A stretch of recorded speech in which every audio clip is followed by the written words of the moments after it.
오늘 저와 여러분이 함께 성경 말씀을 보면서 묵상하도록 하겠습니다. 자, 이제 에스라서 8장 1절로 나갑니다. 아닥사스다 왕이 왕위에 있을 때에 나와 함께 바벨론에서 올라온 족장들과 그들의 계보는 이러하니라.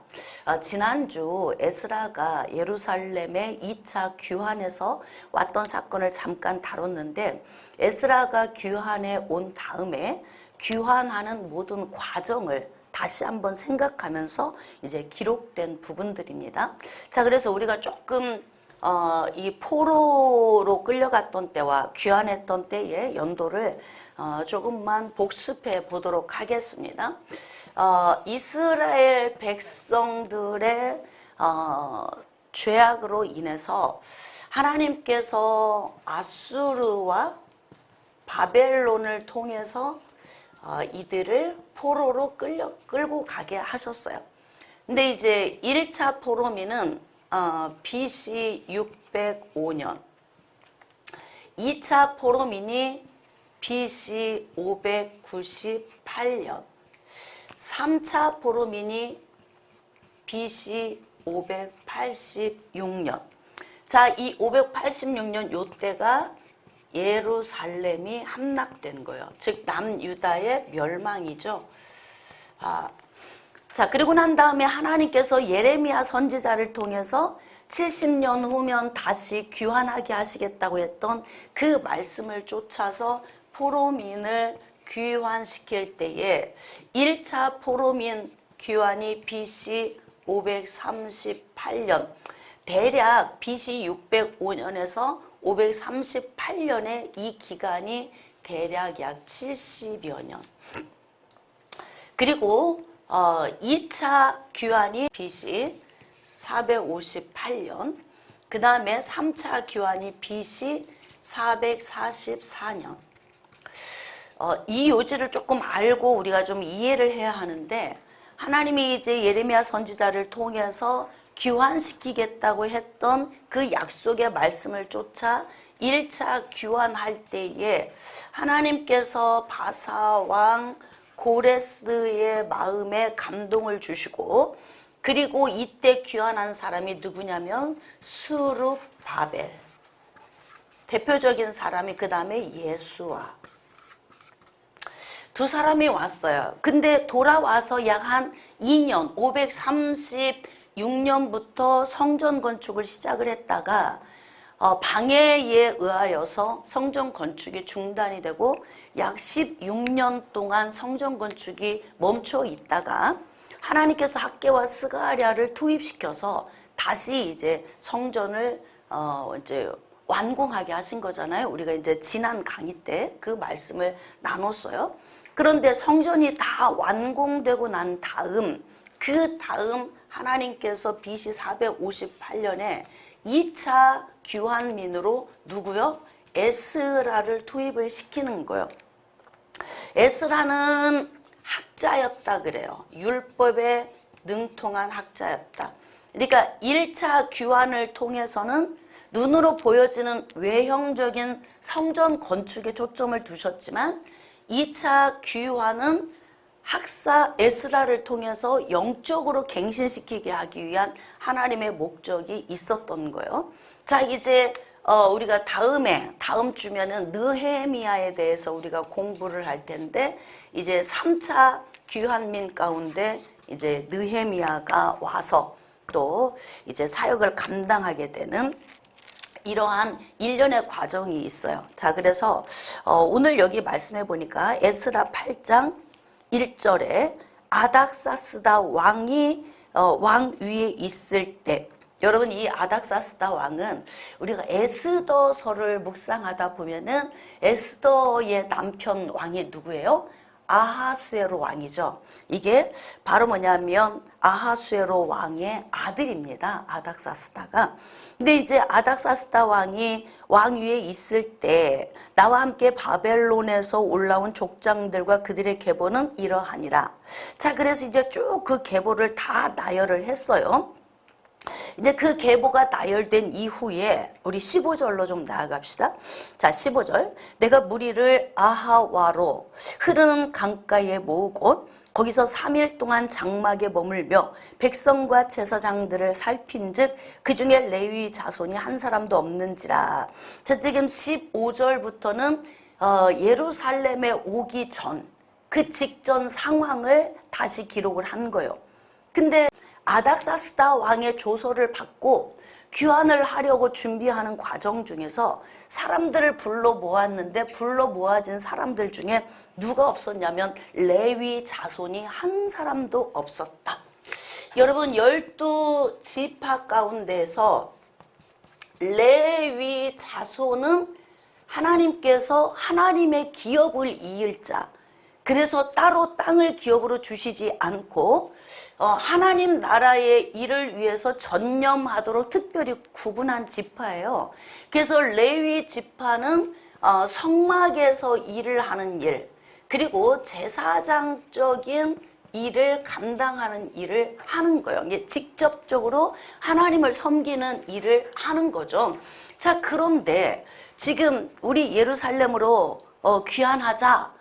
지금 아닥사스다 왕이 조서를 내렸다. 그리고 귀환하려고 다 모여라 갈 사람 그랬는데 거기에서 누가 빠졌느냐? 레위 지파가 빠졌다. 그럼 영적 상태를 아시겠습니까?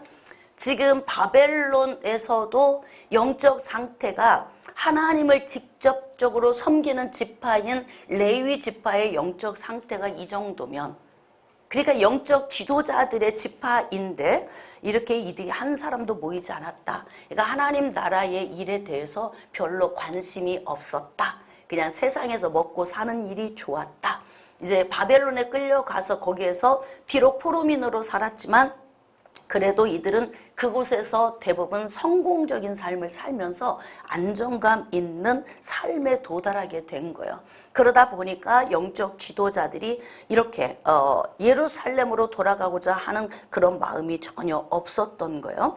자, 그래서 이제 에스라가 자, 성전으로 돌아갈 사람, 자, 그리고 그곳에 가서 섬길 자 데리고 와라, 이렇게 명령을 내린 거예요. 자, 18절. 우리 하나님의 선한 손에 도우심을 입고 그들이 이스라엘의 손자 레위의 아들 말리의 자손 중에서 명철한 사람을 데려오고, 진짜 명철한 사람이 중요해요. 여러분 진짜 똑똑한 사람이 중요합니다. 왜냐하면 제가 주의 일을 해보니까 똑똑한 사람이 교회에 필요해요.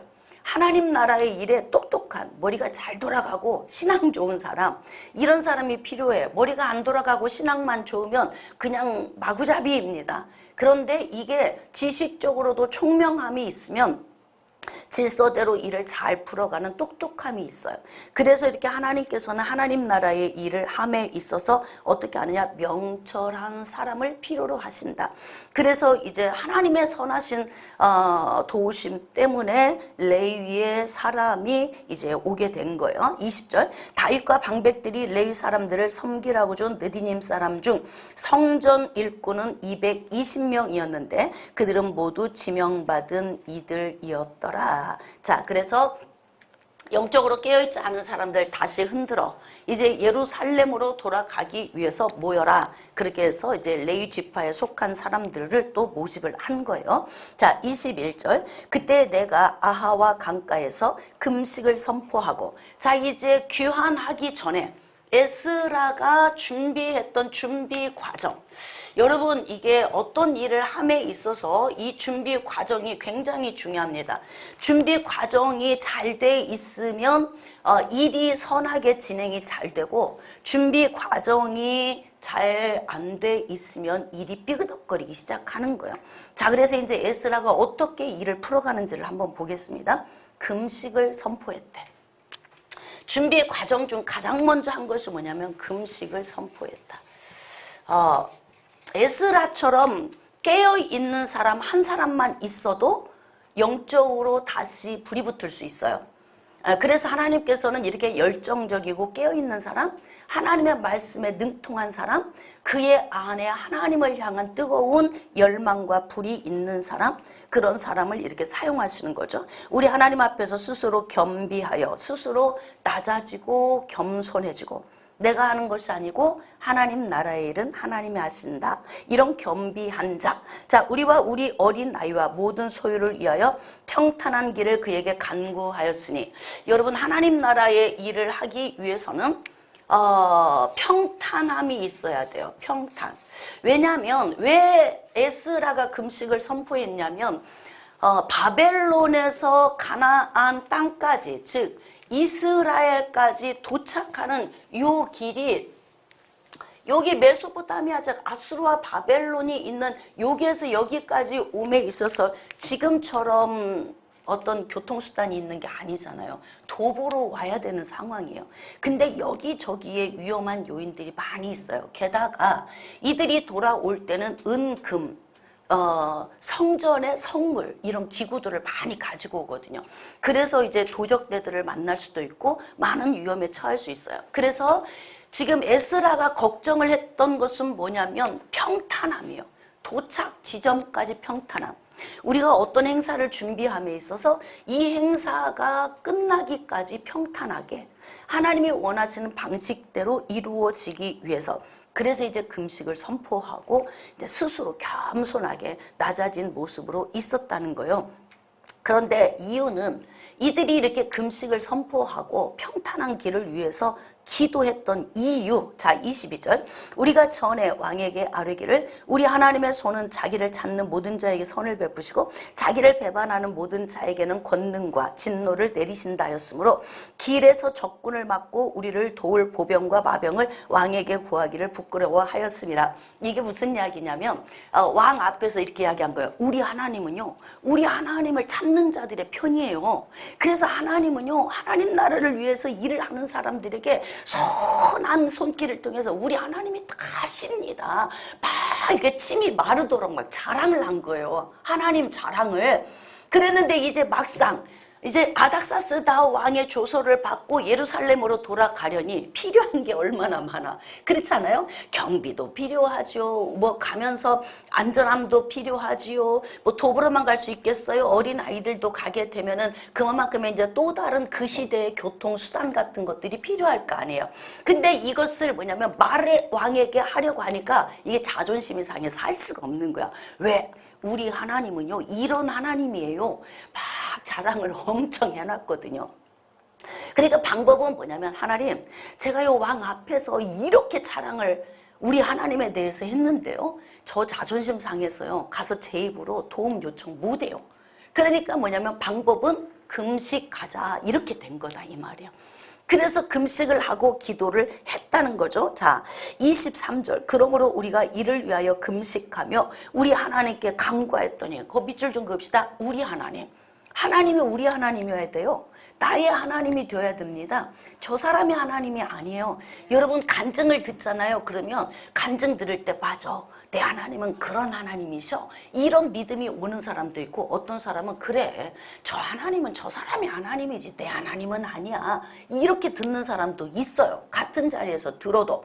그러니까 누군가의 간증을 들을 때도 내 하나님이 돼야 된다 이 말이죠.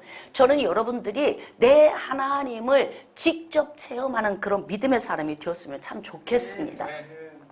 그러면서 이제 우리 하나님께 간구했더니 어떻게 했냐? 하나님이 응낙하셨다. 하나님이 일을 하셨다. 그래서 우리는 기도할 때 무엇을 기도한다?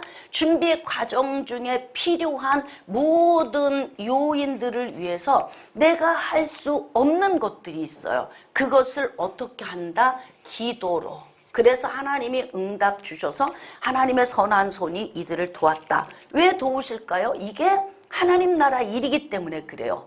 하나님이 우리에게 물질 주시는 거 하나님 나라의 일을 하라고 주시는 거예요. 하나님의 건강 주시는 거 하나님 나라의 일을 하라고 주시는 거잖아요. 우리 삶 속에서 평탄한 길을 주시고 좋은 사람 만나게 하시는 거 하나님 나라 일을 하라고 주시는 거거든요. 그러니까 하나님의 선한 손이 하나님의 백성들과 함께 하시는 이유는 하나님 나라의 일을 위하여 합력하여 선을 이루라고 주시는 거예요. 자, 이제 성전에 바칠 예물을 아닥사스다 왕이 아직도 다 돌려보내지 못한 게 있어요. 1차 귀환할 때 스룹바벨과 예수아가 돌아올 때에 많은 성물을 가지고 왔거든요. 그런데도 아직도 다 가지고 오지 못한 것들이 있어요. 자, 이제 아닥사스다 왕의 조서를 따라 이제 성물이 다시 또 돌아오는 거죠. 24절. 그때 내가 제사장의 우두머리들 중 12명 곧 세레비아와 하사비아와 그 형제 10명을 따로 세우고, 이제 여러분 뭔가 우리가 일을 함에 있어서는요, 조직 개편이 이게 굉장히 중요합니다. 조직을 만들어서 감독할 사람과 그리고 실무 책임자들을 세우는 게 너무 중요합니다. 이게 먼저 되어야 모든 일이 진행이 되는 거예요. 그래서 앞에서 리더할 수 있는 사람들을 세우고, 이제 하나님 나라의 일은 어떻게 일을 하냐면, 여기에서 모세가 있고, 그 다음에 모세 밑에 천부장이 있고요. 그 다음에 그 밑에 사람들 중에 뭐 천부장이 여러 명이겠죠, 이렇게. 자, 그 다음에 이제 백부장들이 세워지죠. 자, 그 다음에 50부장들이 세워지죠. 그러면서 각기 모세가 모든 일에 대해서 하나님께 받아서 계획을 세워요. 하나님 나라의 일은 하나님께 받아야 되는 거예요. 그래서 끊임없이 이제 교회를 리더하고 있는 담임 목사는 내 생각과 내 계획이 아니라 어느 순간에 감동이 훅 내 안에 오잖아요. 하나님이 때로는 생각으로 주실 때도 있고, 꿈이나 환상이나 이상으로 주실 때도 있고, 말씀을 묵상하다가 막 불타게 하실 때도 있어요.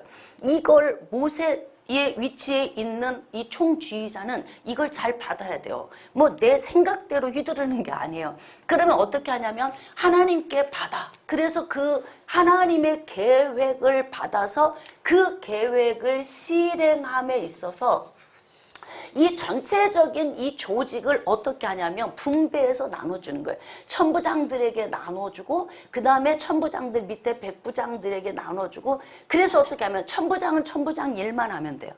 백부장은 백부장 일만 하면 되고, 50부장, 10부장 각기 자기에게 주어진 일만 하는 거예요. 근데 이 총쥐가 어디에서 이루어지는 거예요? 하나님의 계획을 받은 모세를 통해서 이루어지는 거예요. 그래서 일이 일사불란하게 이루어지는 거죠. 자, 지금 하나님께서 에스라를 부르셨어요. 이제 모세 시대에는 이렇게 일하셨지만 에스라를 부르셔서 에스라를 통해서 일을 하게 하실 때 에스라가 지금 이제 조직을 세워서 일을 하는 것을 우리가 볼 수 있어요. 자, 이제 10명을 따로 세웠다 그래요. 자, 25절. 그들에게 왕과 모사들과 방백들과 또 그곳에 있는 이스라엘 무리가 우리 하나님의 성전을 위하여 드린 은과 금과 그릇들을 달아서 주었다. 이제 성물을 이제 바벨론에서 이제 다시 가지고 돌아올 때에 책임자가 필요해. 왜냐하면 여러분 이 성물이 다 금과 은 다 그렇거든요. 그러니까 사람 안에 이게 욕심이 생길 수도 있어요.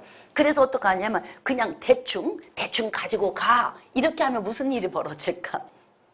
얼마큼 줬는지를 모르잖아. 아무도 증거가 없잖아요. 그러니까 살짝 빼도 아간처럼 사람 눈에 보이지 않게 자기 혼자 하나님께 다 바쳐. 여리고 성읍에서 탈취한 것 첫 열매야. 이건 첫 전리품.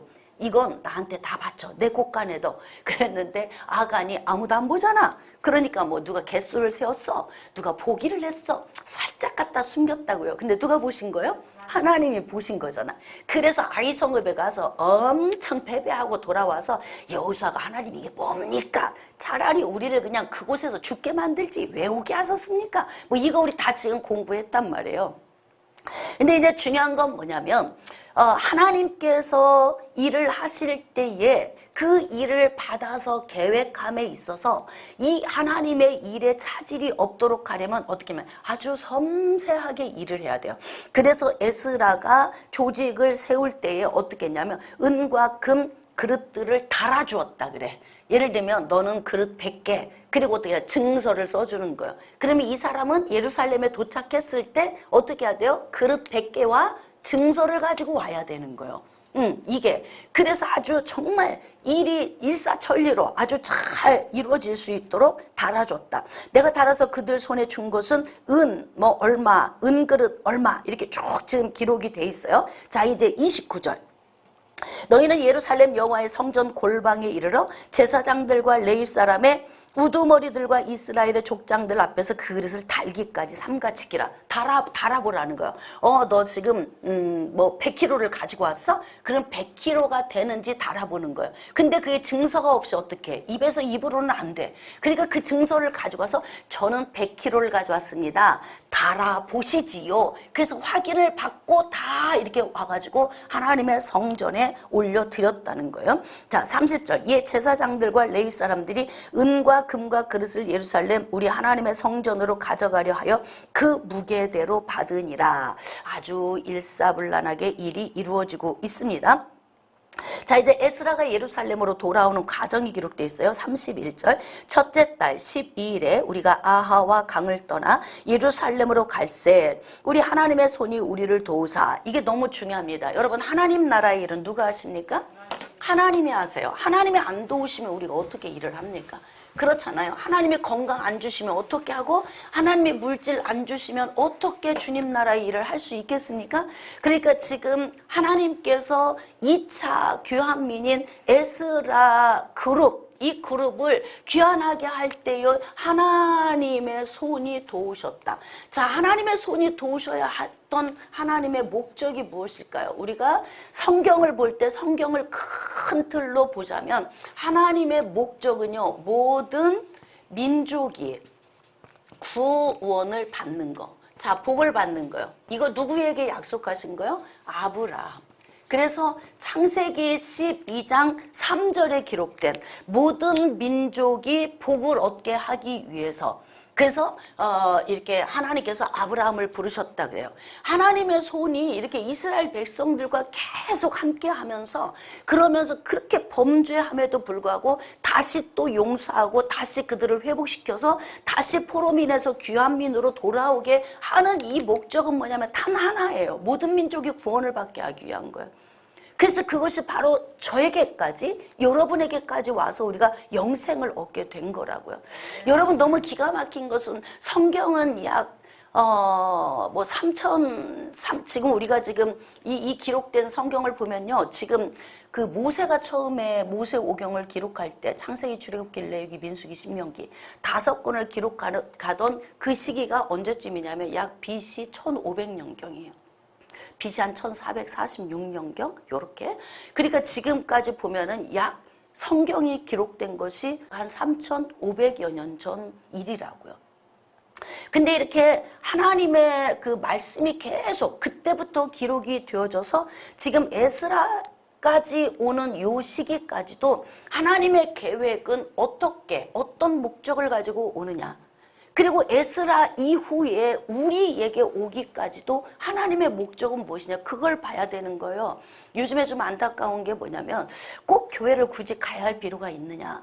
요즘에는 그냥 뭐 온라인으로 봐도 된다, 예배를 드려도 된다. 꼭 교회가 건물이 필요한 게 아니라 예를 들면 인터넷 교회도 뭐 상관없다, 뭐 이런 걸 아주 큰 교회 리더하시는 목사님이 이야기해서 약간 지금 뭐 이렇게 많은 말들이 좀 있기는 한데요. 여러분, 단순히 한 영혼이 구원받는 거라면 우리가 무인도에서 복음을 접해서 구원을 받아도 구원받을 수 있어요. 근데 왜 지금 굳이 예루살렘으로 돌아가서 왜 성전을 건축해야 되며 왜 이러한 일련의 일들을 하나님이 왜 하셔야 되느냐, 이 말이에요. 그것은 바로 한 사람의 영혼관이 아니라 모든 민족이에요. 지금 우리가 뭐 인터넷을 통해서 말씀을 들어도 그 가운데서 구원을 받을 수 있겠죠. 근데 그들이 하나님 나라의 일을 위하여 일을 하지 않는다면, 그렇다면 하나님 나라를 어떻게 세워갈 수 있겠습니까? 그래서 초대교회 성령이 임하시고 그래서 교회를 세우신 거예요. 그래서 어떤 조직을 통해서 구체적으로 하나님 나라의 일을 일사불란하게 하게 해서 모든 민족에게 복음이 전파되도록 하게 하기 위한 거예요. 이렇게 오랜 세월 동안 창세기 3장 15절에 예언되었던 여자의 후손을 준비하신 하나님의 은혜가 죄인들을 구원하기 위해서 어찌 보면은 이렇게 인류사를 통해서 창세기 3장 15절에 약속하신 예수 그리스도에서부터 다시 재림에서 오시는 이때까지 모든 게 하나님의 손에 의해서 역사가 굴러가. 그렇기 때문에 하나님의 이 목적을 우리가 안다면 하나님이 안 도우시면 안 된다는 거예요. 그러니까 왜 에스라에게 하나님의 손이 함께 하셨느냐? 에스라 개인의 목적이 아니에요. 하나님 나라의 목적이에요. 지금 우리에게 하나님이 은혜 주시고 우리에게 복을 주시는 이유는 나 개인 한 사람의 목적이 아니라고요. 그래서 우리는 어떻게 해야 되느냐? 시야를 넓게 봐야 돼. 우리는 세대를 품어야 되고 모든 민족을 품어야 하고 그로 인하여서 예수 그리스도의 복음 증거가 효과적으로 이루어질 수 있도록 우리는 선한 영적 열심을 가져야 될 필요가 있다는 것입니다. 이렇게 하나님의 손이 우리를 도우사 대적과 길에 매복한 자의 손에서 건지신지라. 희한하게 대적들, 길에 매복한 자들, 도적대들 이런 사람들이요 에스라 일행이 가는 골목마다 하나님이 다 한쪽으로 다 물리쳐 놓으셨어. 그러니까 하나님 나라의 일을 하면서 걱정할 필요 없어요. 마음으로 막 근심하고 마음 졸일 것도 없고. 왜? 하나님 나라의 일은 하나님이 하신다. 하나님이 안 도우시면 결국 하나님 나라의 일은 이루어지지 않기 때문에 우리는 그 믿음을 가지고 가는 거예요. 자, 32절 이에 예루살렘에 이르러 거기서 3일간 머물고 이제 도착을 했어요. 자, 그리고 제4일에 우리 하나님의 성전에서 은과 금과 그릇을 다 돌려줬어요. 그러면서 자기가 가져온 분량만큼 확인을 받고 그리고 다시 그곳에 이제 돌려놓은 것을 전부 이제 기록을 한 거예요. 그리고 난 다음에 35절부터 번제를 드렸다 그렇습니다. 번제, 여러분 이게 이제 이 번제가 어디서부터 시작이 되었냐면요. 이 번제는 에덴에서부터 시작이 되었어. 에덴에서부터. 이 번제가 왜 필요한 거예요? 이 번제가 죄 사함 때문에 번제가 필요한 거예요. 아담과 하와가 범죄했을 때 그들의 수치를 가려주기 위해서 하나님께서 어떻게 했어요? 가죽 옷을 지어 입히셨어요. 자, 그러면서 짐승의 피를 흘린 거예요. 짐승의 피를 흘리시면서 하나님이 뭘 약속을 주셨냐면 짐승의 피를 흘리면서 여자의 후손에 대한 말씀을 주신 거예요. 그래서 예수 그리스도가 오셔서 어떻게 한다? 예언된 말씀을 성취하신다. 그래서 이 번제의 행위는 결국 이 짐승의 피가 죄를 사하는 건 아니지만 이 짐승의 피는 예수 그리스도가 흘리신 피를 예표하기 때문에 구약의 성도들도 번제를 드리면서 오실 메시아를 바라보면서 믿음으로 구원을 받은 거예요. 자, 이제 어떤 분은 이렇게 설교하시는 분들도 있어요. 구약은 율법으로 구원을 받고 신약은 믿음으로 구원을 받는다. 그렇게 말씀을 하시는데 예수 그리스도가 2000여 년 전에 오셨어요. 자, 그리고 이쪽은 구약이고 이쪽은 신약이에요. 구약에 어떻게 구원을 받았을까? 구약의 성도들은 예수 그리스도가 오실 예수 그리스도를 바라보면서 구원을 받은 거예요. 근데 어떻게 오실 여자의 후손을 바라봤느냐? 제물을 드리면서. 짐승의 피는 우리의 죄를 깨끗게 할 수가 없어요. 그러면 결국 뭐냐? 짐승의 피를 바라보면서 예수 그리스도의 피를 바라보는 믿음으로. 그래서 히브리서 11장 말씀에 보면은 믿음으로 아브라함도 구원받았고 이삭도 믿음으로 야곱도 믿음으로 구원받았다고 했지 율법으로 구원받았다 이렇게 기록하고 있지 않거든요. 그래서 구약도 오실 제물 되실 오실 메시아 예수 그리스도를 바라보는 믿음으로 구원을 받았어요. 자, 이제 신약에는 어떻게 구원을 받느냐? 오신 예수 그리스도가 이미 흘려 놓으신 피, 아마 예수님 재림에서 오시는 그 순간까지 우리는 오신 예수 그리스도를 바라보면서 동일하게 믿음으로 구원을 받는 거예요. 바라보는 거죠. 우리는 실제적으로 예수 그리스도를 본 적이 없어요. 그럼에도 우리가 믿는 거예요. 그건 왜 그런 거예요? 믿음이 선물로 우리에게 왔기 때문에 본 적이 없고 만져본 적이 없는데 예수 그리스도가 믿어진다는 거예요. 이렇게 구약이나 신약이나 이렇게 믿음으로 구원을 받아요. 그래서 항상 구약의 성도들은 제물을 드리는 이 제사를 통해서 예수 그리스도를 잊지 않게 하려고. 왜 제사의 제도를 줬을까요? 창세기 시작되면서부터 살인죄가 시작되었던 창세기 4장에 가인과 아벨의 제사에 관한 부분이 나오잖아요. 제사에 가인과 아벨. 여러분, 이들이 왜 제사를 지낸 거예요? 하나님께서 가르쳐 주신 제사의 방식을 적용한 거죠. 그런데 말씀대로 적용한 자가 아벨이고 말씀을 벗어나 적용한 자가 가인이에요. 그러니까 피의 제사를 드린 아벨의 제사는 흠양했다. 왜? 피의 제사를 드리면서 아벨은 여자의 후손을 바라본 거예요. 그러니까 하나님이 흠양하신 거지.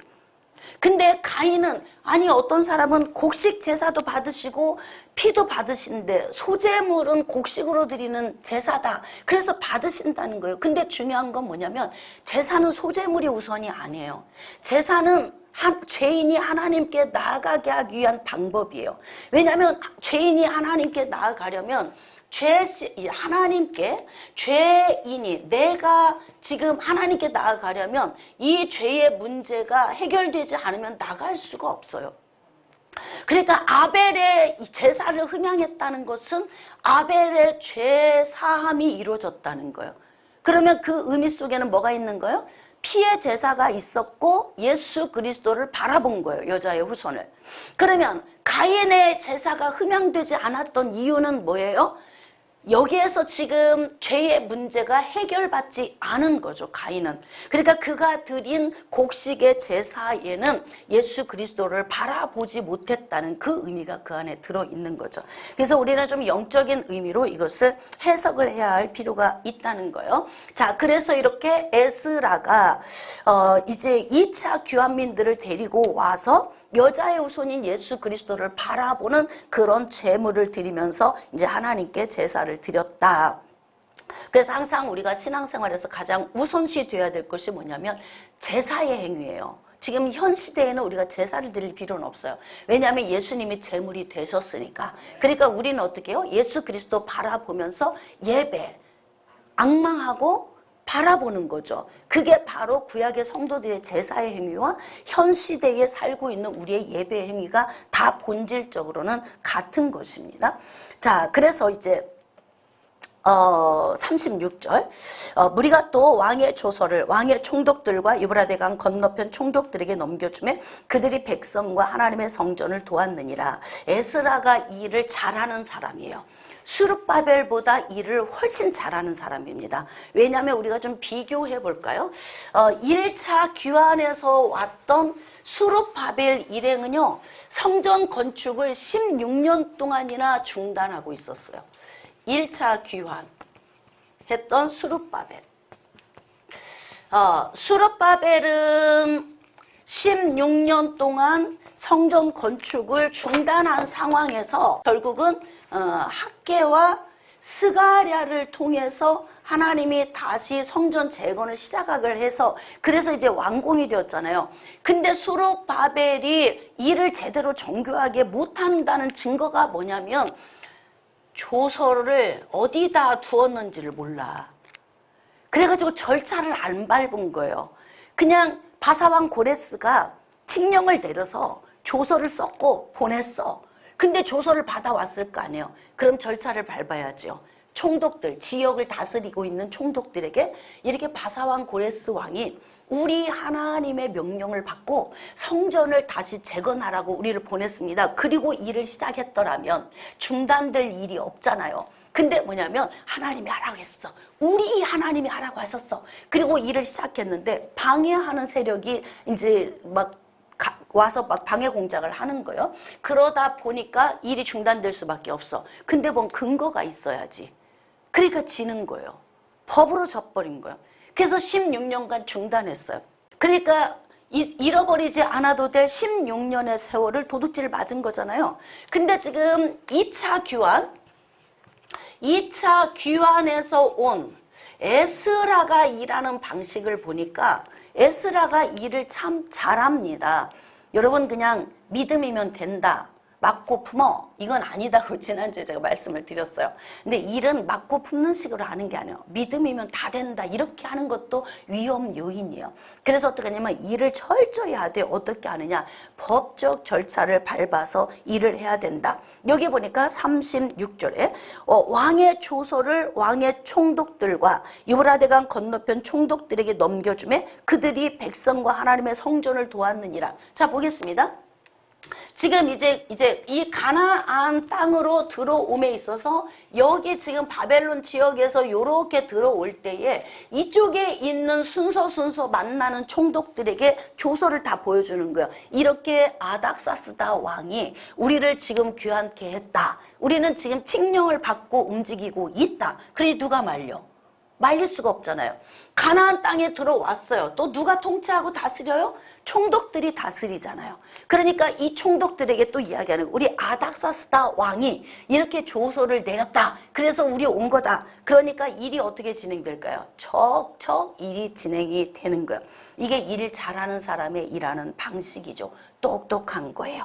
자, 그래서 우리가 이제 신앙생활을 할 때 항상 위험한 요인이 뭐냐면 막 믿음이면 다 된다 이렇게 하고 막 나가자 싸우자 막 이런 거 진짜 안 된다고. 그러면 그리스도인은 그리스도인다워야 하고 누가 보더라도 하나님의 손이 도우셔서 일하는 것을 보여줄 줄 알아야 된다는 겁니다.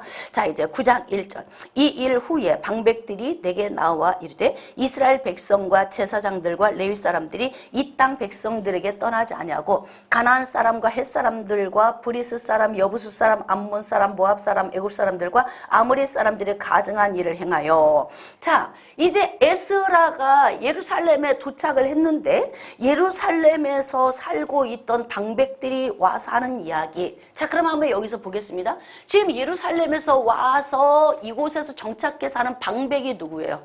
방백. 1차 수룹바벨을 통해서 귀환했던 사람들이에요. 이 사람들이 어떻게 하느냐? BC 538년경에 지금 온 사람들이거든요. 자, 지금 2차 귀환 에스라는 458년 BC 이때 왔어요. 자, 요때 이 시간의 텀이 어느 정도냐면 약 80년이라고 하는 시간이 지났어요. 근데 지금 이 가나안 땅의 영적인 모든 상황을 보니까 어떤 상황이냐면, 자, 포로로 끌려갈 때의 그 영적 상황이 어떤 상황이었냐면 문열이만 남아있어. 그리고 훌륭한 왕족, 귀족, 기능공, 부자, 전부 똑똑한 사람 다 끌고 갔어. 그리고 문열이만 남아있다고요. 자, 문열이만 남아있는 상황에서 약 한 시간이 막 흘러갔어. 약 70여 년이 흘러가서 1차 수룹바벨을 통하여서 귀환해서 왔잖아요. 그러니까 누가 온 거예요? 왕족, 귀족, 똑똑한 사람, 그래도 율법이 뭔 줄 대충이라도 아는 사람, 이런 사람들이 지금 귀환해서 왔어요. 그러면 어떻게 해야 되느냐? 포로민으로 처음 다 끌려가서 문열이만 남아있을 때보다는 영적으로 좀 나아졌어야 맞죠? 볼 때. 근데 지금 여기 방백들이 와서, 그러니까 1차 귀환했던 사람들 중에 그런 대로 지역에서 유지급 되는 사람들이 와서 하는 얘기가 뭐냐면 지금 이 지역이 영적으로 난리 났습니다. 왜 난리 났느냐? 가나안 원주민들과 어떻게 했느냐? 가증한 일, 혼합된 일을 했다. 그걸 지금 보고를 받고 있는 거예요, 에스라가. 2절입니다. 그들의 딸을 맞이하여 아내와 며느리로 삼아 거룩한 자손이 그 지방 사람들과 서로 섞이게 했는데 혼합. 이거 문제예요. 혼합. 이거 여러분 이게 이제 세상과 혼합이 되면 어떻게 되냐면 목회도 혼탁해집니다. 목회도 혼탁해져요. 여러분 뭔가 인간적인 생각을 혼합하면요. 이게 깨끗하게 갈 수가 없어요. 그리고 세상에서 요구하는 대로 타협하고 혼합하잖아요. 그러면 교회가 어떻게 되냐면요. 이렇게 뭐 배가 산으로 올라가듯이 교회가 이상하게 타락을 하게 된다고. 근데 지금 여기 보니까 섞였다는 거예요. 방백들과 고관들이 이 죄에 더욱 으뜸이 되었다. 이게 무슨 이야기예요? 1차 귀환에서 왔던 왕족, 귀족, 똑똑한 사람, 기능공, 그런 대로 하나님에 대해 열정이 불타서 고향으로 가야 되겠다. 선한 마음을 품고 온 사람들이 더 타락했다. 네? 누구를 믿어? 누구를 믿냐고. 이게 문제 아닙니까? 그러니까 어느 시대에든지 인간은 믿을 수가 없어. 누구도 믿을 수가 없어요. 진짜 그런 대로 그래도 포로민 가운데서 많이 이제 거기서 금이 환영해서 사실 온 거잖아요. 왔는데 이들이 가나안 사람들과 더욱 혼합을 해서 딸을 주고 또 그곳에서 또 이렇게 뭐 서로 자녀들을 주고받고 하면서 이렇게 혼합했다 그런 거예요. 3절입니다. 내가 이 일을 듣고 속옷과 겉옷을 찢고 머리털과 수염을 뜯으며 기가 막혀 앉아 있었다. 누가? 에스라가 돌아와서 보니까 2차 귀환해서 와보니까 1차 귀환했던 귀환민들의 삶이 기가 막히다. 그렇게. 그러니까 하나님의 은혜를 입어도 세월이 지나면 그 은혜를 잃어버리고 타락하게 되는 거. 여러분 이게 은혜 유지하는 게 쉬운 게 아니에요. 하나님을 처음 만났을 때, 예수 그리스도 처음 만났을 때 그 불타는 깨끗하고 순수한 마음으로 이 신앙을 죽는 날까지 지키고 가는 게 쉬울까요? 어려울까요? 어렵지. 어려워. 이들이 와서 80여 년 동안 좀 고향에 와서 영적으로 세웠나 그랬더니 더 타락해서 이런 문제를 발생시켰으니까 에스라가 기가 막혔다 그래. 4절 이에 이스라엘의 하나님의 말씀으로 말미암아 떠는 자가 사로잡혔던 이 사람들의 죄 때문에 다 내게로 모여오더라. 그러니까 이들의 죄 때문에 어떻게 했냐, 하나님이 주시는 그 두려움이 있었어 이들 안에. 그래서 이제 에스라에게도 막 모여오는 거예요. 내가 저녁 제사 드릴 때까지 기가 막혀 앉았더니 저녁 제사 드릴 때에 내가 근심 중에 일어나서 속옷과 겉옷을 찢은 채 무릎을 꿇고 나의 하나님 여호와를 향하여 손을 들고 말하기를 나의 하나님이여 내가 부끄럽고 낯이 뜨거워서 감히 나의 하나님을 향하여 얼굴을 넣지 못하오니 이는 우리 죄악이 많아 정수리에 넘치고 우리 허물이 커서 하늘에 미침이니이다. 에스라가 돌아와서 본국에 돌아와서 보니까 이 영적 상태가 너무 기가 막혀서 에스라가 막 가슴을 찢으면서 지금 하나님 앞에 이렇게 눈물로 회개를 하고 있는 거예요. 7절입니다. 우리 조상들의 때로부터 오늘까지 우리의 죄가 심하매. 조상들의 때가 뭐예요? 이들이 왜 지금 포로로 끌려간 거예요? 북이스라엘과 남유다의 죄가 얼마만큼 넘쳤는지 여러 선지자들을 통하여서 계속 복음을 전했다고. 하나님의 말씀을 전했어요. 너희들 곧 멸망한다. 북방에서 와서 너희들을 멸망하게 될 거야. 선지자들이 계속 예언의 말씀을 증거했어요. 그래서 멸망 곧 온다. 멸망 곧 온다. 그런데 어떤 마음이에요? 설마 또는 이런 생각이겠지. 우리 대는 아니겠지. 뭐 이런 생각을 가지고 이제 살았을 거야. 자, 그러면서 북이스라엘이 어떻게 멸망했냐면 아수르를 통하여서 BC 722년에 멸망했어요. 자, 그리고 난 다음에 또 선지자들이 북이스라엘 멸망한 거 봐라. 남유다도 멸망이 가까워 온다. 무엇 때문에? 죄악 때문에. 가나안 원주민들과 혼합해서 살고 우상을 숭배하고 있는 그들의 죄악 때문에 남유다가 멸망한다는 말씀을 계속 선지자들이 전하는데 안 들어. 그래서 어떻게 한 거예요? BC 586년에 바벨론을 통해서 멸망했어요.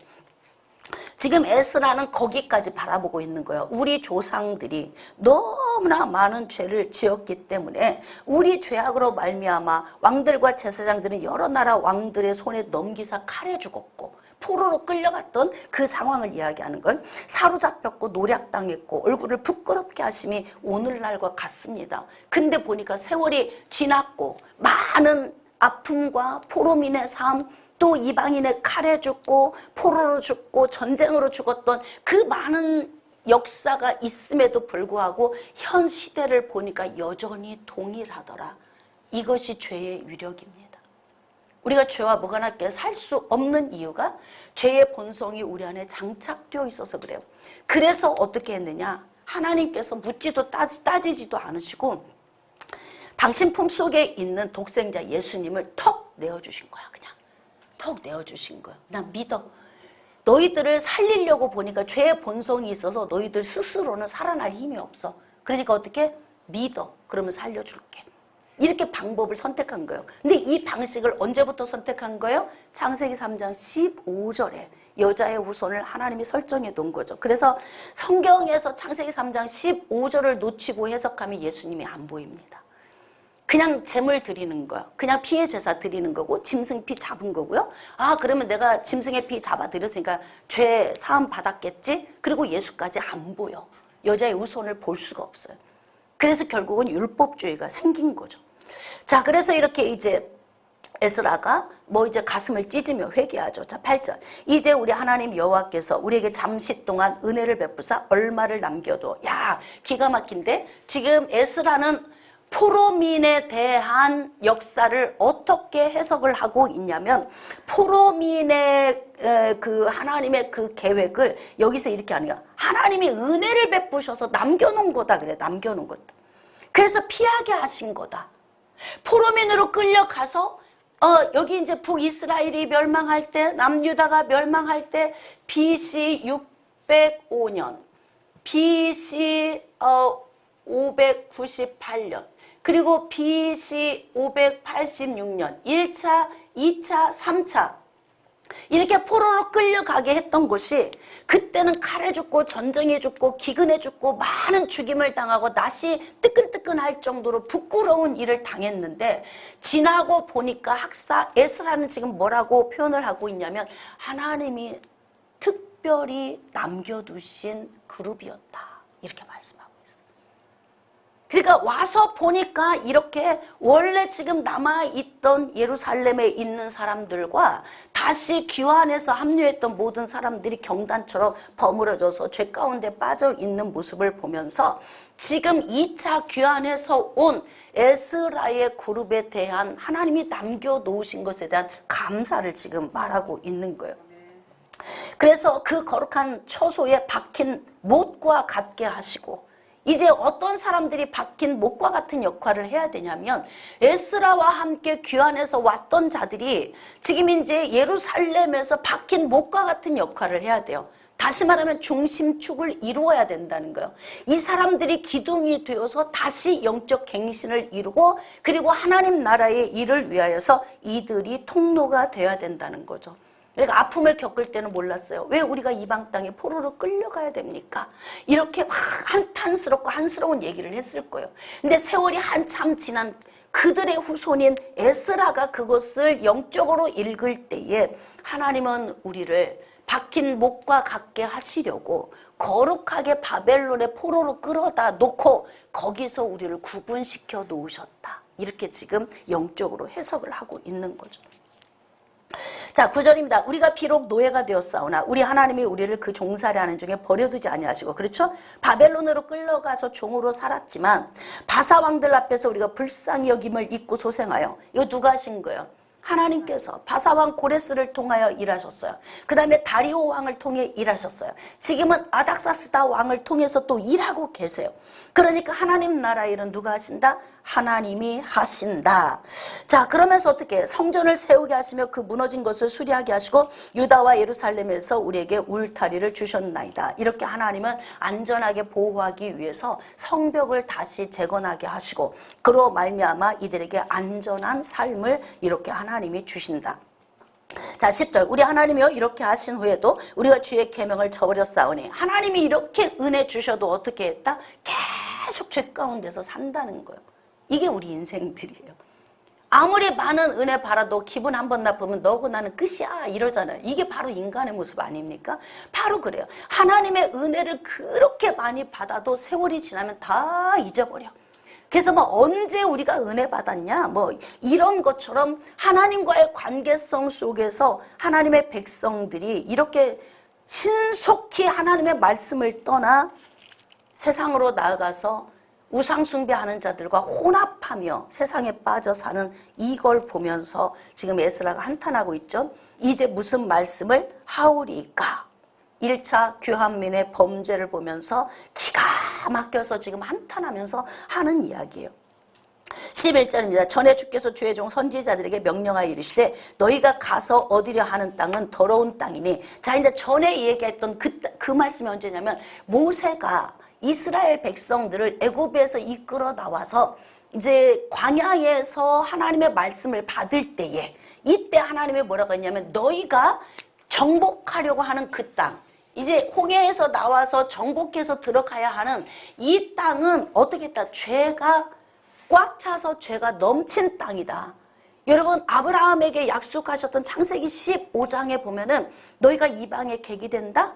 종살이하게 될 거다? 그러나 4대 만에 돌아온다?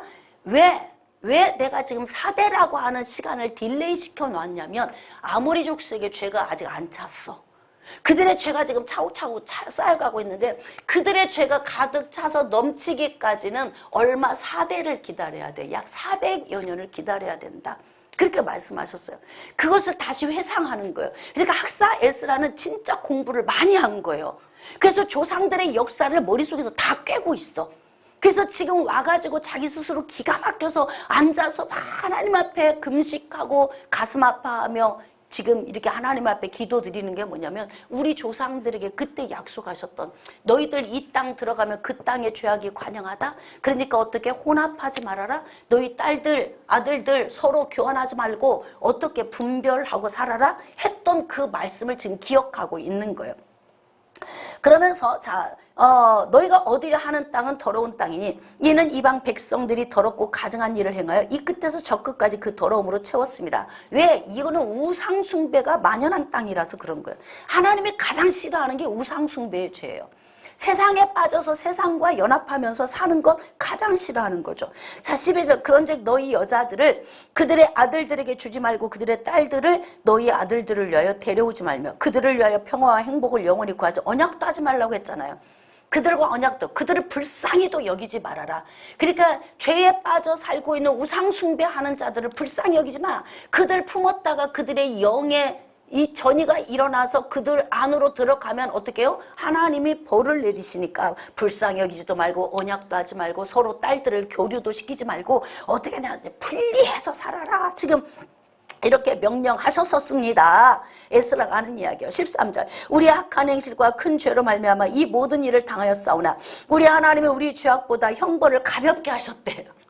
죄악보다 형벌이 가벼워서 지금 우리가 숨쉬고 있는 거예요. 맞죠? 우리가 지금 범죄하고 있는 것보다 형벌을 더 무겁게 하셨다면 우리는 지금 먼지도 남지 않았을 거예요. 근데 하나님은 그래서 오래 참으시고 사랑이 많으시고 긍휼이 많으시고 인자가 많으시고 노하기를 더디하시는 하나님. 아멘. 그래서 우리가 지금 숨을 쉬고 있는 거예요. 14절 우리가 다시 어째 주의 계명을 거역하고 이 가증한 백성들과 통혼하오리까. 지금 와서 뭐냐면 갱신, 영적 갱신을 하는 거예요. 하나님 와서 보니까 수르바벨과 함께 귀환했던 그 그룹들이 여기 와서 산 걸 보니까 기가 막힙니다. 그러니까 어떻게 이제 다시 우리가 2차 귀환했던 이 그룹들을 통해 영적 갱신을 이루고 우리는 그렇게 하지 않도록 정신 바짝 차리겠습니다. 지금 이렇게 하는 거예요. 15절입니다. 이스라엘 하나님 여호와의 주는 의로우시니 우리가 남아 피한 것이 오늘날과 같사옵건을 도리어 주께 범죄하였사오니 이로 말미암아 주 앞에 한 사람도 감히 서지 못하겠나이다 하니라. 그럼요. 누가 설 수 있겠어요? 한 사람도 주 앞에 서기 어려워요. 그래서 긍휼과 자비와 은혜를 구해야 되는 거예요.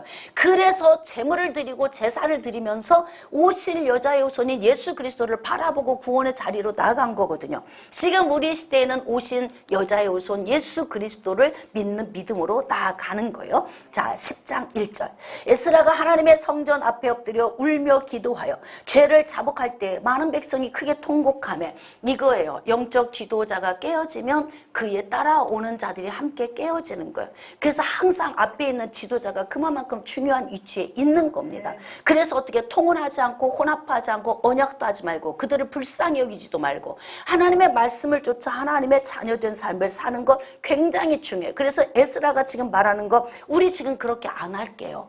그리고 영적 갱신할게요. 그러면서 너무너무 가슴이 아프니까 울고 기도해요. 눈물이 그냥 아무 때나 나옵니까? 어때요? 막 눈물 일부러 짜내려고 그래도 안 나와. 이렇게 지금 에스라가 눈물을 흘리는 건 성령의 감동돼요. 하나님 나라의 일을 하게 하시려고 하나님이 영을 부으시니까 이렇게 이스라엘의 죄를 붙들고 이렇게 자복하는 마음을 갖고 있는 거죠. 이게 이제 성령의 사람은 에스라의 이 심정을 압니다. 왜냐면요, 주의 종이 막 설교를 하는데 설교를 하다가 막 이 감동이 될 때가 있어. 이건 내가 흘리는 눈물이 아닌데 여러분 설교하다 보면 어떤 때는 내 서름으로 울 때도 있어. 언제 우느냐? 막 요셉이 형제들을 보고서 들어가서 또 울고 나오고 또 울고 나오고 옛날에 받았던 그 핍박을 생각하면서 울고 이제는 자기가 애굽의 국무총리가 됐는데 초라하게 와서 곡식을 구하러 온 그의 가족들을 보니까 극률해서 울고 근데 그런 거 이렇게 말씀을 막 전하잖아요. 어떤 때 내 소름이 훅 올라올 때가 있어. 그래갖고 내 소름 때문에 막 울을 때도 있어요. 그런데 대부분 하나님의 말씀을 증거할 때 갑자기 눈물이 훅 하고 올라올 때가 있어요. 그때 언제냐면 하나님의 성령이 붙드시는 거야. 왜 붙들어요? 말씀을 대언하는 자의 마음을 감동시켜서 듣는 이들의 강팍한 마음을 깨뜨리시려고. 그래서 주시는 거예요. 이게 전하는 자의 목적이 아니고요. 듣는 자에게 목적을 주시는 거예요. 지금 에스라의 마음을 붙들어서 울게 하시고 금식을 선포하고 이렇게 막 자기 자신을 찢으면서 통곡하게 하시는 이유가 뭐냐? 그를 그러니까 에스라를 따라가야 하는 회중들의 마음을 갱신시키기 위한 성령의 조명이 지금 일하고 계신 것입니다. 그래서 이스라엘 백성의 남녀와 어린아이 무리가 막 그 앞에 막 모여오는 거예요. 영적 갱신을 이루려고. 자, 2절 엘람 자손 중 여히엘의 아들 스가냐가 에스라에게 이르되 우리 하나님께 범죄하여 이 땅 이방 여자를 맞이하여 아내로 삼았으나 이스라엘에게 아직도 소망이 있나니 이거예요. 여러분 정말 너무 절망스럽고 좌절스러운데 그 가운데서도 우리가 꼭 소망의 눈이 열려야 돼. 어떤 환경을 해석함에 있어서 우린 죽어야 돼. 지금 밀가루 한 줌 하고 기름 조금 남아있는 거 먹고 죽자 이렇게 하지 말고 지금 밀가루 한 줌, 그 다음에 기름 조금 남은 거 먹고 기다려보자. 그럼 뭔 일이 또 일어난다. 좋은 일이 일어날 거야. 이렇게 해서 뭔가 거기서 소망을 찾아야 돼. 그래야 우리의 삶이 희망이 있는 거예요. 근데 여기 보니까 스가냐라고 하는 사람이 에스라에게 와서 너무너무 애통해하고 막 울고 눈물로 왜 소망이 없어 보니까 어떻게 세상에 이 정도로 이렇게 가나안 원주민들과 혼합을 해서 이방인들과 하나가 돼서 범벅이 돼서 사는가? 이게 볼수록 이 마음이 너무너무 찢어지게 아프니까 소망이 하나도 없는 것처럼 에스라가 울고 막 하나님 앞에 자복하니까 스가냐가 와서 이야기하는 거예요. 그래도 지금 우리가 이렇게 혼합해서 하나님이 하지 말라고 한 짓 하고 살았지만 우리 그래도 소망이 있잖아요. 무슨 소망인지 한번 볼까요? 자, 3절 곧 내 주의 교훈을 따르며 우리 하나님의 명령을 떨며 준행하는 자의 가르침을 따라 이 모든 아내와 그들의 소생을 다 내보내기로 우리 하나님과 언약을 세우고 율법대로 하겠습니다. 다시 뭐예요? 회개하겠습니다. 그래요.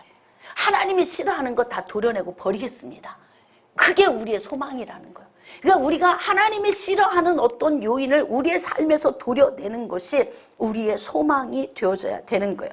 자, 4절 이는 당신이 주장할 일이니 일어나소서 우리가 도우리니 힘써 행하소서 아니라 여러분 주의 종 옆에 이런 사람이 한 두 사람만 붙어 있으면요 목회 그냥 쉬워집니다.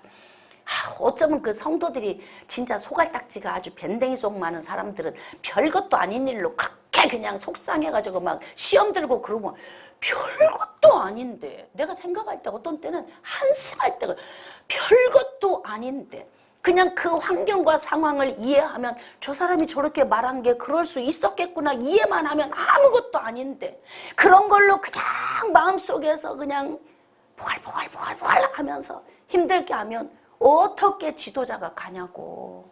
에? 여러분 사람을 자꾸 위축시키면요 일하기 싫어져요. 일하기 싫어진다고. 제가 목회 초기에 제 속에 있는 불이 내 정신이 아니었어요. 진짜로.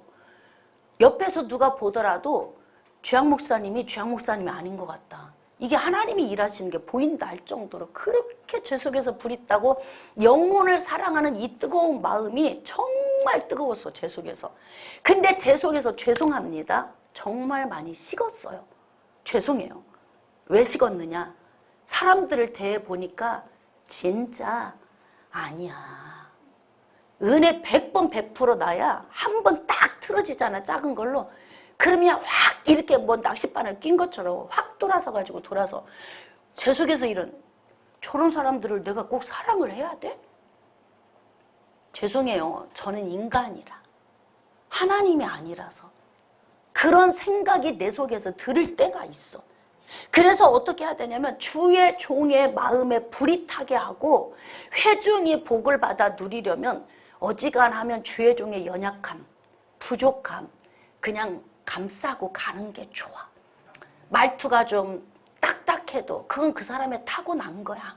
에? 그거 고칠 수 없어. 의도성이 악하지 않다면 그 사람은 그 사람인 거고 다 우리의 그 있잖아요. 각자 가지고 있는 거. 그러면 그 사람의 본질적인 것만 본다면 사실 그것으로 시험 들어야 될 이유도 없어.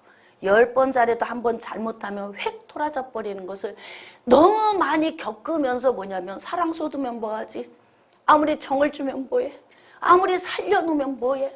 부러진 뼈를 붙여서 기도해줘서 살려놓으면 뭐해? 이게 주의 종 마음에 들어오면요. 그게 누구에게 마이너스냐면 회중에게 마이너스. 그래서 할 수만 있으면 어떻게 해야 되냐? 소망을 주세요. 소망. 스가랴 보세요. 얼마나 멋있어. 우리가 다 내보낼게요. 혼합했던 이방 여자들 다 보낼게요. 생각해 보세요. 사랑해서 살았는데, 그쵸? 사랑해서 살았는데 도려내는 게 쉽겠어요? 자식도 낳는데 이거 돌려보내기 쉽겠어요? 쉽지 않아. 인간적으로 보면 절대 쉬운 문제가 아니에요. 그럼에도 불구하고 에스라에게 소망을 주잖아요. 우리가 해볼게요. 힘든 일이지만 인간의 정으로는 힘든 일이지만 하나님이 기뻐하지 않는 일이시니까 이 부분을 도려내겠습니다. 이렇게 이야기하는 거예요. 자, 5절. 이에 에스라가 일어나 제사장들과 레위 사람들과 온 이스라엘에게 이 말대로 행하기를 맹세하게 하며 무리가 맹세하는지라. 이렇게 긍정적인 사람이 에스라 밑에 한 사람이 툭 튀어나와서 목사님 해보시게요. 하나냐 같은 사람이 됩니다. 소망 가지고 해보세요. 제가요 회중들에게요 잘 마음 다독여서요 지금 에스라 마음에서 울고 하나님 앞에 회개하는 요인을 성취시키도록 제가 중간 역할을 해볼게요. 지금 이러니까 일이 되잖아요. 응? 긍정적인 사람이 있으면 되는 거예요. 그랬더니 무리가 맹세했대. 왜? 하나냐가 중간에서 중간 역할을 잘하니까요. 뒤에 사람이 훅 하고 하나님의 말씀 안으로 들어오게 된 거예요. 6절입니다. 이에 에스라가 하나님의 성전 앞에서 일어나 엘리야십의 아들 여호하나의 방으로 들어가니라. 그가 들어가서 사로잡혔던 자들의 죄를 근심하여 음식도 먹지 아니하며 물도 마시지 아니. 자, 여기서 보겠습니다. 사로잡혔던 자들이 누구야? 사로잡혔던 자들. 1차 귀환에서 스룹바벨과 함께 와서 이미 본토에서 살고 있으면서 이방인들과 섞여 살았던 자들의 삶으로 들어가 그대로 범죄하고 살았던 자들. 그들. 자, 그것 때문에 근심해서 음식도 먹지 않고 물도 마시지 않아요. 단식을 했대요. 이거 뭐 자기 힘으로 하겠습니까? 뭐 이 남의 죄가 뭐라고 이렇게 에스라가 이렇게 힘들어 하겠습니까? 성령이 하시는 일이라 그래. 오실 여자의 우선 예수 그리스도 오셔야 하기 때문에 누군가는 통해서 일을 하셔야 돼요. 그러니까 지금 하나님의 성령이 에스라를 훅 붙들고 있으니까 에스라는 자기 정신이 아니에요. 지금 물도 마시지 않고 단식을 하며 지금 하나님 앞에 나왔다 그래요. 7절. 유다와 예루살렘에 사로잡혔던 자들의 자손들에게 공포하기를 너희는 예루살렘으로 모이라. 이게 뭐예요? 귀환했던 자들 그리고 그들을 통해 태어난 자들 다 모여 지금 이렇게 이야기한 거예요. 8절입니다. 누구든지 방백들과 장로들의 훈시를 따라 3일 내에 오지 않으면 그의 재산을 정몰하고 사로잡혔던 자의 모임에서 쫓아내리라 하며 여러분 영적 지도자는 좋은 말만 해야 되나요? 부드러운 말만? 사랑한다고만? 그게 영적 지도자는요 그냥 다독이는 자가 아니에요. 영적 지도자는 하나님의 말씀을 대언하는 자예요. 하나님이 화났으면 화난 것을 전하는 자이고 하나님이 긍휼히 여기시면 긍휼함을 전하는 자이고 하나님이 사랑하시면 사랑을 전하는 자지 주의 종의 입에서 매일 달콤하고 달달한 이야기를 전하라고 여기 세워진 게 아니라고요. 그러니까 지금 에스라는 무슨 이야기 하냐면 3일 안에 다 모여! 안 오면 가면 내가 싹 쓸어버릴 거야. 그러면 또 이러지. 어떻게 주의 종이 저렇게 센 말을 할 수가 있어? 이렇게 생각할 수 있다고요. 그러니까 이 시대의 사람들이 주의 종의 뭔 말 한마디만 조금 어긋난 소리 하면 그냥 삐쭉빼쭉하고 그냥 교회를 떠나거나 시험 들어서 그냥 자빠져 버린다고요. 무슨 신앙생활이 그래요? 주의 종의 얘기를 사람의 말로 들어서 그래요. 주의 종이 하는 얘기는 사람의 말로 들으시면 안 돼요. 제가 가끔씩 성도들을 위해서 이렇게 기도하면 저 사람 저렇게 가면 안 되는데 저러면 안 되는데 내 마음속에서 막 올 때가 있어. 그러면 제가 직접 데려다 놓고 그 길로 가면 안 돼 이렇게 말하진 않아요. 왜 이 시대의 사람들은 그렇게 말하면 그냥 시험 들거든요.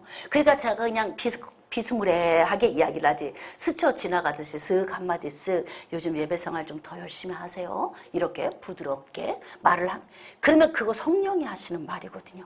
그래서 제가 성도들에게 그래요. 주의 종이 스쳐 지나가듯이 하는 말 한마디도 허투루 듣지 말아라.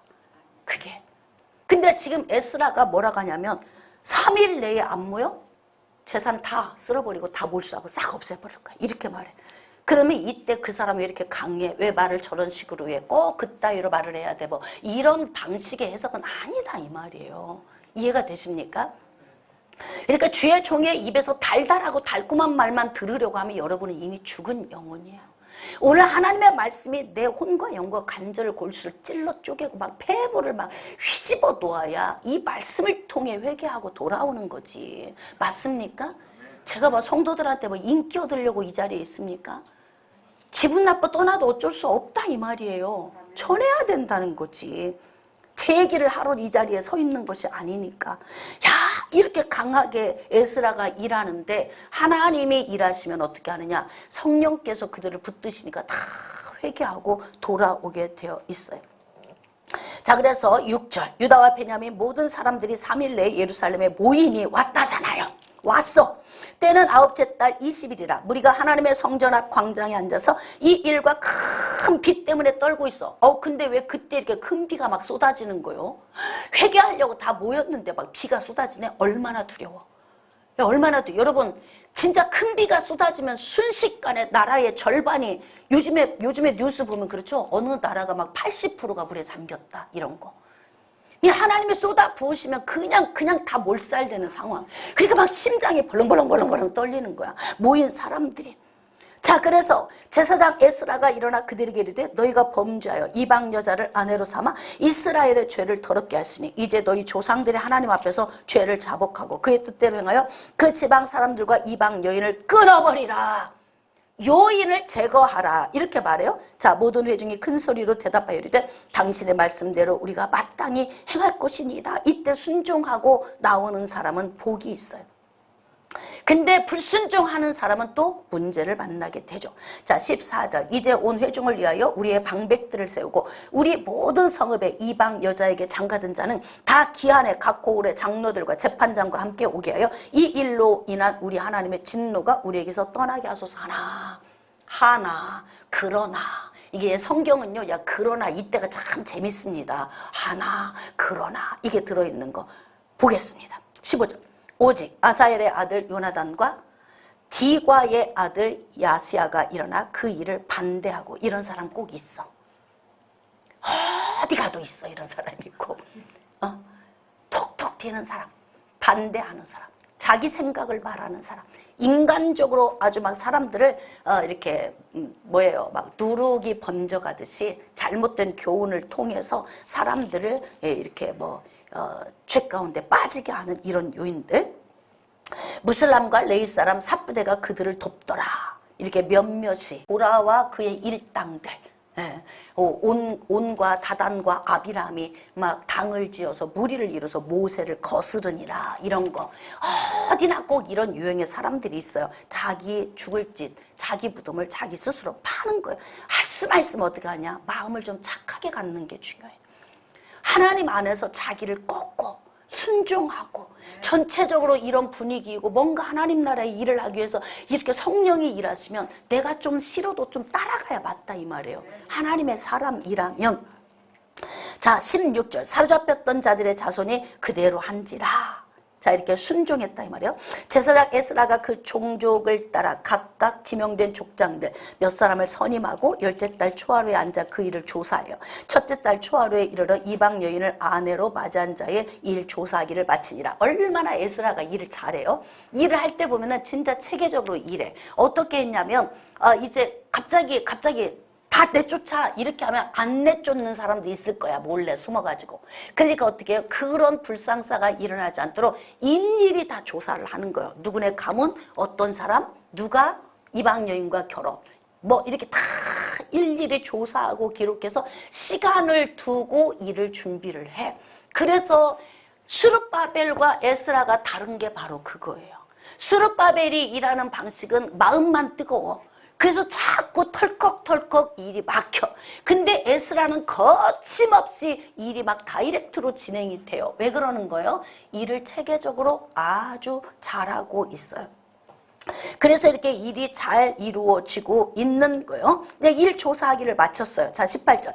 제사장의 무리 중에 이방 여인을 아내로 맞이한 자는 누구. 자, 이렇게 쭉 돼 있죠. 자, 19절.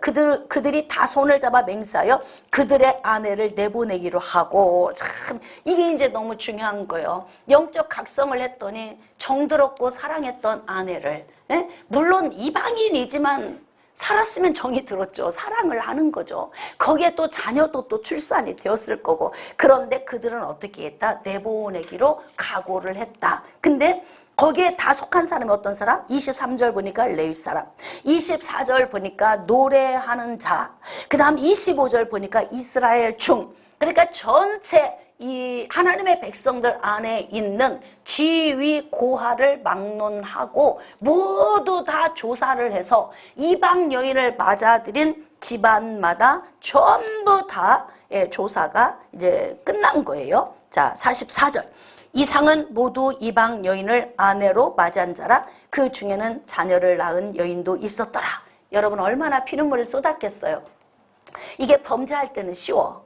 혼합하는 건 쉬워. 근데 이거 혼합을 분리하는 데는요, 그만큼의 아픔이 따르는 거예요. 그렇기 때문에 우리는 비록 지금 우리 안에 아픔이 따르지만 우리의 삶에 혼합되어진 그 세상과 혼합되어진 이런 요인들을 우리도 어떻게 해야 되냐면 에스라 이하 모든 하나님의 백성들이 각성을 하고 나갔던 것처럼 우리도 우리 안에 있는 이러한 혼합된 요인을 도려내기를 결단하시고 실행하는 삶이 되어지기를 주님의 이름으로 축복합니다. 여기까지.